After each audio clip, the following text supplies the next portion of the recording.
Sobra nga ang galit nitong si Attorney Constantino matapos niyang malaman na natuloy nga ang kasal nitong si Era.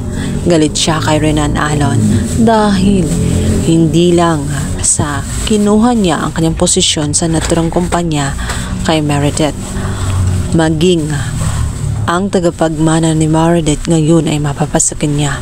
Alam na alam umano niya ang ganung uri na abogado kung saan gahaman sa kapangyarihan.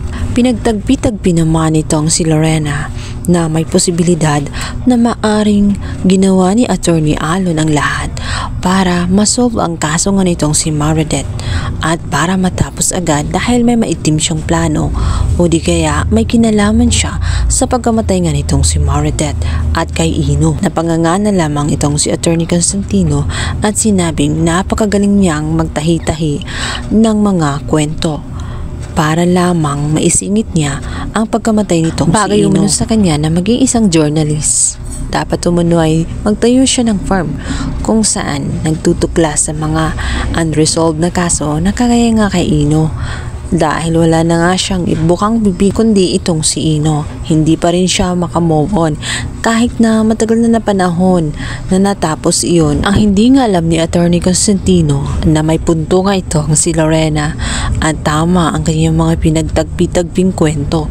Totoo na may kinalaman si Renan Alon sapagat alam niya ang ginawa nga nitong si Patricia at pinagtatakpan niya ito at kapalit gagawin ni Patricia ang lahat para lamang hindi magsalita itong si Attorney Renan Alon sa kanyang natutuklasan kay Patricia. Sa kabilang banda, gustong-gusto pigilan nga nitong si Let ang kasal nga ni Era at itong si Renan Alon. Alam niya mapapahamak ang kanyang kapatid sa oras na tuluyan siyang matali kay Renan Alon sapagkat may maitim ito na plano kay Era. Hindi niya talaga ito mahal.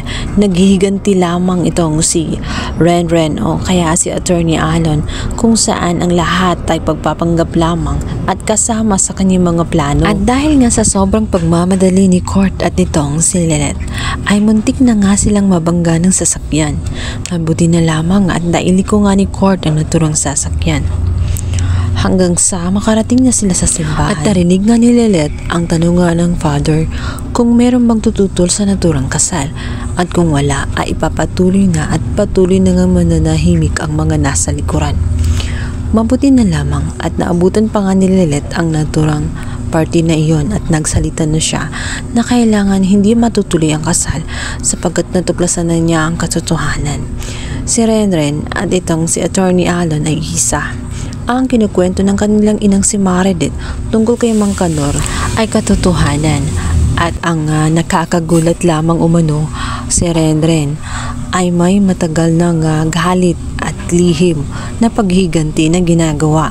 Kaya nga naman itong si Ren ay nagtago sa pangalang Alon dahil kasama ito sa kanyang mga plano. Siya ay may kinalaman din sa pagkawala ni Mang Kanor dahil na rin sa panyo na nakita nga nitong si Court at napatunayan sa pamamagitan nga ng fingerprint.